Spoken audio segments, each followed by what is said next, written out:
اللہ ماں کے بغیر بھی بیٹا دے سکتا ہے، بچہ بنا سکتا ہے، باپ کے بغیر بھی بچہ بنا سکتا ہے، اور اگر ماں باپ دونوں ہیں تو تب بھی بچہ دے سکتا ہے۔ اللہ ساری باتوں پہ قادر ہے۔ واللہ علی کل شیء قدیر، اس بات کا اظہار اللہ نے آیت کے ساتھ بھی کر دیا کہ اللہ ہر چیز پر، ہر معاملے پہ قادر ہے۔ ہمارے لیے کوئی کام مشکل ہو سکتا ہے، اللہ کے لیے کوئی کام بھی ایسا نہیں ہے۔ تو جس طرح عقلی اعتبار سے ہم اس بات کو مان چکے ہیں کہ حضرت آدم کو تو اللہ تعالیٰ نے بغیر باپ کے، بغیر ماں کے پیدا کیا، تو اسی طرح یہ بھی دلیل ہمارے لیے کافی ہے کہ اللہ نے اسے بغیر باپ کے، ماں کے ساتھ پیدا کیا۔ واقعتاً اللہ قادر ہے۔ وقالت اليهود والنصارى نحن ابناء الله واحباؤه، اور کہا یہود و نصارہ نے ہم اللہ کے بیٹے اور اس کے پیارے ہیں۔ اب ایک دوسری بات جو کہ غلط کر رہے ہیں، پہلی کون سی غلط بات تھی کہ مسیح اللہ ہے یا مسیح اللہ کا بیٹا ہے۔ اب دوسری بات جو کر رہے ہیں وہ کون سی ہے؟ گمراہی کی دوسری بات کرتے ہوئے کہتے ہیں کہ ہم اللہ کے پیارے ہیں، اللہ کے محبوب ہیں، اللہ کے چہیتے ہیں۔ تو اللہ تبارک و تعالیٰ نے اس کا جواب بھی انہیں دیتے ہوئے کہا، دنیا میں ہی انہیں جواب دے دیے تاکہ وہ کسی خوش فہمی میں نہ رہیں کہ ہم تو ایسے سوچتے تھے تو ایسے ہی ہمارے ساتھ ہوگا، بلکہ اللہ تبارک و تعالیٰ نے دنیا میں ہی کہہ دیا کہ نہیں، تمہاری باتیں، تمہاری سوچ غلط ہے۔ اب اللہ نے اس کا کیا جواب دیا؟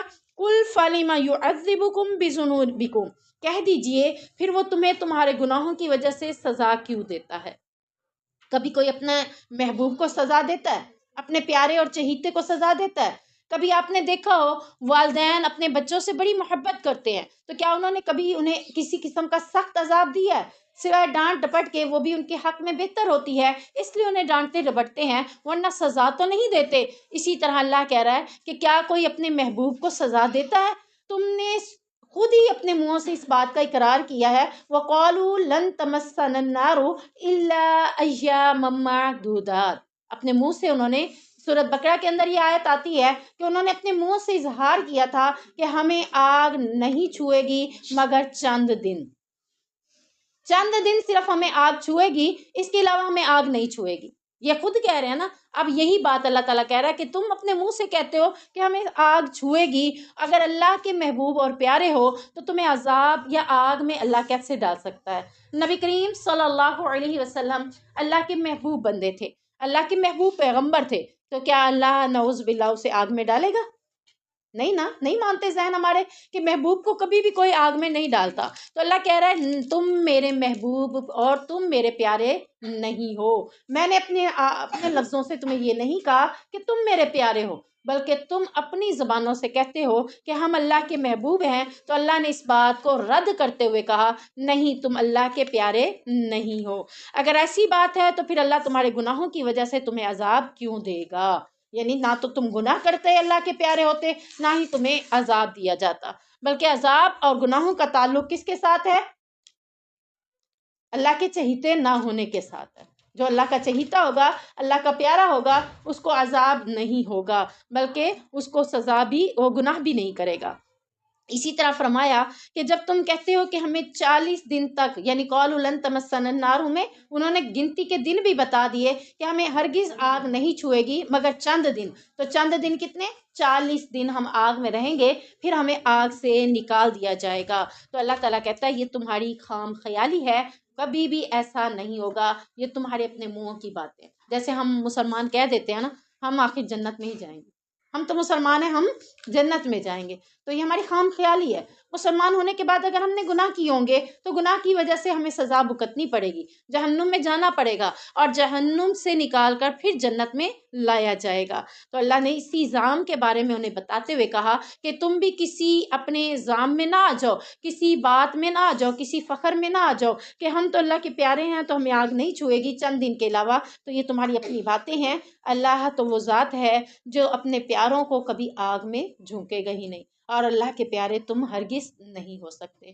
اللہ نے اپنے پیارے کن لوگوں کو کہا ہے؟ اللہ تعالیٰ نے پھر اس بات کا اظہار سورہ آل عمران میں کہا ہے، قُلْ إِن كُنتُمْ تُحِبُّونَ اللَّهَ فَاتَّبِعُونِي يُحْبِبْكُمُ اللَّهُ، کہ اگر تم چاہتے ہو کہ اللہ تم سے محبت کرے، اللہ کے محبوب بننا چاہتے ہو، تو پھر کیا کرنا ہے؟ نبی کریم صلی اللہ علیہ وسلم کی پیروی کرنی ہوگی، یعنی اللہ کے محبوب بننے کے لیے نبی کی اطاعت کرنی ہوگی۔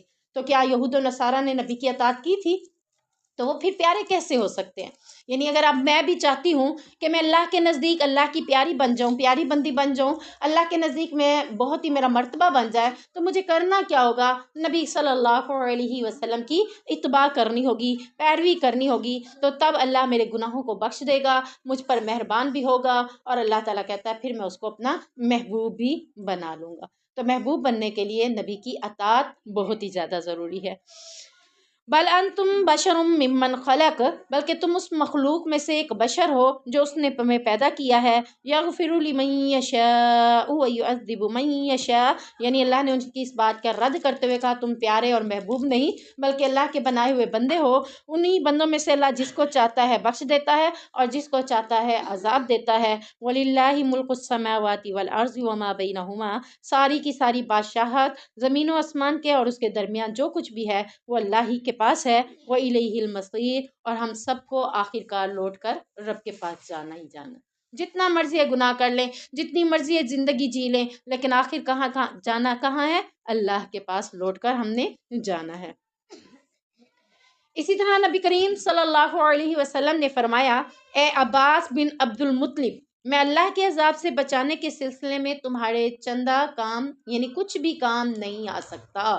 یعنی یہ نبی کہہ رہے ہیں، نبی بھی اپنے کس کو کہہ رہے ہیں؟ اپنے چچا کو کہہ رہے ہیں کہ میں بھی تمہیں بخشوانے میں، یہ تمہارے عذاب سے بچانے کے سلسلے میں تمہارے کچھ بھی کام نہیں آ سکتا۔ پھر یہی ورڈز اور کس کو کہے؟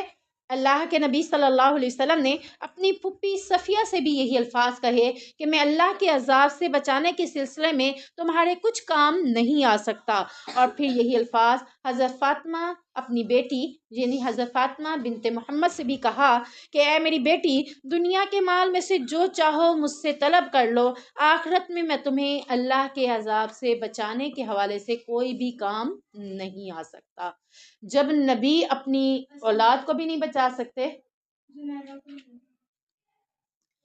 جب نبی کریم صلی اللہ علیہ وسلم اپنی اولاد کو بھی بچانے کے حوالے سے کوئی کام میں نہیں آ سکتے اور پھپھی کو بھی نہیں بچا سکیں گے، چچا کو بھی کہہ دیا کہ میں تمہارے کچھ کام نہیں آ سکتا، تو پھر یہ کیسے ممکن ہے کہ دنیا کا کوئی پیر یا اولیاء اللہ یا کوئی فقیر یا دنیا کا کوئی بندہ کہہ دے چلو یہ گناہ کر لو میں تمہیں بخشوا دوں گا؟ کوئی بھی کسی کو بخشوا نہیں سکے گا، کوئی بھی کسی کے کام نہیں آ سکے گا۔ جب نبی نے اپنے ہاتھوں کے حوالے سے کہہ دیا کہ میں تمہیں دنیا میں تو جو کچھ دینا چاہوں دے سکتا ہوں، لیکن آخرت میں تمہارے عذاب کے حوالے سے، تمہیں بچانے کے حوالے سے کسی طرح کی کوئی مدد نہیں کر سکتا۔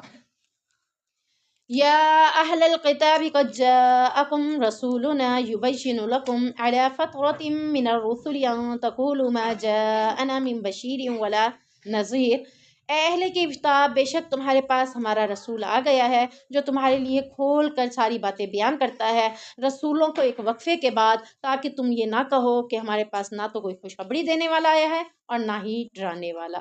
فقد جاءکم بشیر و نذیر، تو یقیناً تمہارے پاس ایک خوشخبری دینے والا اور ڈرانے والا آ چکا ہے۔ واللہ علی کل شیء قدیر، اور اللہ ہر چیز پر قادر ہے۔ اب اس آیت میں اللہ تعالیٰ نے ان کی ایک اور بات کو بطور دلیل بناتے ہوئے حجت قائم کی ہے۔ اللہ تعالیٰ کیا کہہ رہے ہیں کہ تم یہ کہہ ہی نہیں سکتے کہ ہمارے پاس تو کوئی نبی آیا ہی نہیں تھا۔ حضرت عیسیٰ کے بعد نبی کریم صلی اللہ علیہ وسلم کا نزول جو ہوا تھا، اس میں جو گیپ آتا ہے تقریباً بتایا جاتا ہے 570 سال کے بعد نبی محمد رسول اللہ صلی اللہ علیہ وسلم کو مبعوث کیا گیا تھا۔ یعنی حضرت عیسیٰ کے ایک لمبے عرصہ یعنی ایک نبی کے جانے کے بعد کچھ عرصہ تک تو لوگ اس کے اوپر قائم رہتے ہیں، پھر اس کے جو قائم تھے نبی کی باتوں پہ، اس سے آگے وہ انہیں لوگوں کو ترغیب دیتے ہیں دین کی طرف لانے کی، یہ سلسلہ چلتا رہا یہاں تک کہ 570 سال کے بعد نبی صلی اللہ علیہ وسلم کو بھی اللہ تعالیٰ نے مبعوث کر دیا، تاکہ یہ لوگ یہ نہ کہہ سکیں، کون سے لوگ؟ اہل کتاب کے، اہل کتاب تمہارے پاس ہمارا رسول آ گیا ہے جو تمہیں کھول کھول کر ساری باتیں بیان کرتا ہے، کسی بات کو اس نے چھپایا نہیں ہے، اور نہ ہی تم یہ کہہ سکو کل قیامت کے دن کہ ہمارے پاس تو کوئی نبی ہی نہیں آیا تھا جو ہمیں بتا سکتا کہ سچ کیا ہے جھوٹ کیا ہے، خوشخبری دیتا جنت میں جانے والوں کو اور جہنم میں جانے والوں کو ڈراتا تاکہ وہ جہنم سے ڈر کر جنت میں آنے کی کوشش کرتے۔ تو اللہ تعالیٰ کہتا ہے بس یقیناً تمہارے پاس نبی محمد رسول اللہ صلی اللہ علیہ وسلم خوشخبری دینے والے اور ڈرانے والے آ چکے ہیں، کیونکہ اللہ ساری باتوں پہ قادر ہے۔ آپ صلی اللہ علیہ وسلم نے فرمایا میں تمام لوگوں کی نسبت ابن مریم کے سب سے زیادہ قریب ہوں۔ کیسے قریب ہوں؟ کیونکہ ان کا سلسلہ ساتھ ساتھ ہے، بالکل قریب، یعنی جیسے ہم کہتے ہیں نا کہ میرے سے اوپر والا بھائی ہے، میرے سے نیچے والا بھائی ہے، ہم دونوں قریب قریب ہیں، تو اسی طرح انبیاء میں وہ دونوں قریب تھے۔ تو میں تمام لوگوں کی نسبت ابن مریم کے زیادہ قریب ہوں۔ انبیاء آپس میں الاتی بھائی ہیں، یعنی ان کی نسبت جو ہے وہ ایک دوسرے سے جڑتی ہے، یعنی حضرت آدم علیہ السلام سے جو سلسلہ جڑا ہے تو وہ جڑتا ہی چلا آ رہا ہے۔ مائیں چینج ہیں لیکن باپوں کا سلسلہ شجرہ نسب کے حساب سے وہ ایک دوسرے کے ساتھ جڑتا چلا آ رہا ہے۔ اسی طریقے سے فرمایا میرے اور ان کے درمیان اور کوئی نبی بھی نہیں ہے۔ 570 سال نبی کے بغیر گزرے، پھر نبی آئے تھے، تو درمیان میں کوئی اور نبی بھی نہیں آیا تھا۔ آپ صلی اللہ علیہ وسلم نے خطبہ دیتے ہوئے فرمایا بے شک میرے رب نے مجھے یہ حکم دیا ہے کہ میں تمہیں وہ باتیں سکھاؤں جن کا علم اس نے مجھے دیا ہے اور تم اس سے بے علم ہو۔ ان باتوں میں سے جو اس نے مجھے سکھلائی ہیں، میں نے اپنے بندوں کو جو مال عطا فرمایا ہے وہ سب حلال ہے۔ میں نے اپنے سب بندوں کو دین حنیف پر پیدا کیا ہے، مگر شیطان نے آ کر انہیں ان کے دین سے گمراہ کر دیا۔ سو جن چیزوں کو میں نے ان کے لیے حلال کر دیا انہیں چاہیے کہ وہ انہیں حرام نہ ٹھہرائیں، یعنی اللہ نے جو چیز آپ کے لیے حلال کی ہے ہماری اتھارٹی نہیں ہے کہ ہم اسے اپنے لیے حرام کر دیں۔ شیطانوں ہی نے انہیں حکم دیا کہ میرے ساتھ شرک کریں جبکہ میں نے اس کی کوئی سند نازل نہیں کی۔ آپ دیکھ لیں حضرت آدم علیہ السلام سے لے کر محمد رسول اللہ صلی اللہ علیہ وسلم تک جتنے بھی انبیاء آئے ہیں ان کی سب سے پہلی دعوت کیا تھی؟ کہ اللہ کے سوا کسی اور کی عبادت نہ کرو۔ تو اللہ نے کوئی شرک کی سند اتاری ہے کہ مجھے چھوڑ کر کسی اور کی عبادت کرو؟ نہیں ہے نا کوئی سند۔ تو یہ کس نے ہمیں بات سکھائی ہے؟ یہ شیطان نے آ کر ہمارے درمیان شرک والی باتوں کو حکم دیا ہے۔ پھر اللہ نے اہل زمین کی طرف دیکھا اور اہل کتاب کے چند لوگوں کے سوا تمام عرب و عجم سے ناراضی کا اظہار فرمایا اور کہا کہ میں نے آپ کو مبعوث کیا تاکہ آپ کو آزماؤں اور آپ کے ساتھ دوسرے لوگوں کی بھی آزمائش کروں، اور میں نے آپ پر ایسی کتاب نازل کی ہے جسے پانی دھو نہیں سکتا، جسے آپ نیند اور بیداری ہر حالت میں پڑھیں گے۔ یعنی اب یہاں سے پتہ چلتا ہے کہ قرآن وہ واحد کتاب ہے جسے اللہ تعالیٰ نے نازل کیا، تو اس کے بارے میں کیا کہا کہ نیند میں بھی آپ نیند میں سے اچانک آنکھ کھلتی ہے، آنکھ کھلنے کے بعد بھی اسے پڑھ سکتے ہیں۔ یہ نہیں ہے کہ وضو نہیں ہے تو نہیں پڑھا جائے گا، نہیں، یہ قرآن ایک ایسی کتاب ہے چلتے پھرتے اٹھتے بیٹھتے کچن کے کام کرتے گھر کے کام کرتے جو بھی معاملات میں جہاں بھی ہیں، یہاں تک کہ رات کو نیند آئی ہے، نیند سے آنکھ کھلی ہے، بیداری کی حالت میں ہے، ہر ٹائم اس کتاب کو پڑھیں گے۔ پھر اللہ تعالیٰ نے مجھے حکم دیا کہ میں قریش کو جلا دوں، یعنی انہیں قتل کر دوں۔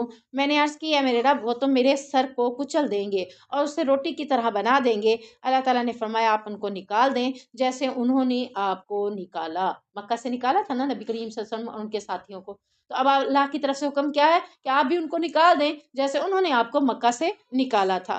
آپ ان کے خلاف نکالنے کے لیے کیا کریں؟ جہاد کریں، ہم آپ کا ساتھ دیں گے، آپ ان کے خلاف خرچ کریں، ہم آپ پر خرچ کریں گے، آپ ایک لشکر بھیجیں، ہم اس سے 5 گنا بھیجیں گے۔ یعنی اللہ رب العزت کہہ رہا ہے میں ہر معاملے میں تمہاری مدد کروں گا۔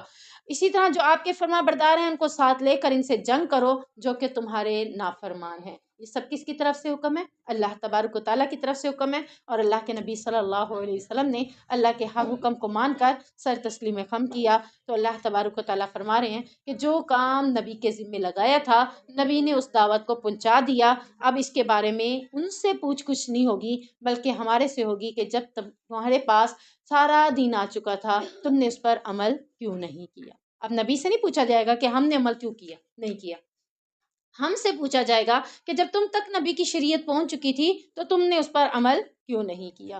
اور اس دن ہم یہ بھی نہیں کہہ سکیں گے کہ ہمارے پاس تو کوئی دین نہیں آیا تھا، کوئی سمجھانے والا نہیں آیا تھا، کوئی ڈرانے والا نہیں آیا تھا۔ اللہ نے کہا میری حجت قائم ہو چکی، میں نے ڈرانے والا بھی بھیج دیا، میں نے خوشخبری دینے والا بھی بھیج دیا، تو اس دن ہم کوئی بھی بات نہیں کر سکیں گے۔ سبحانک اللہم و بحمدک اشہد ان لا الہ الا انت استغفرک و اتوب الیک۔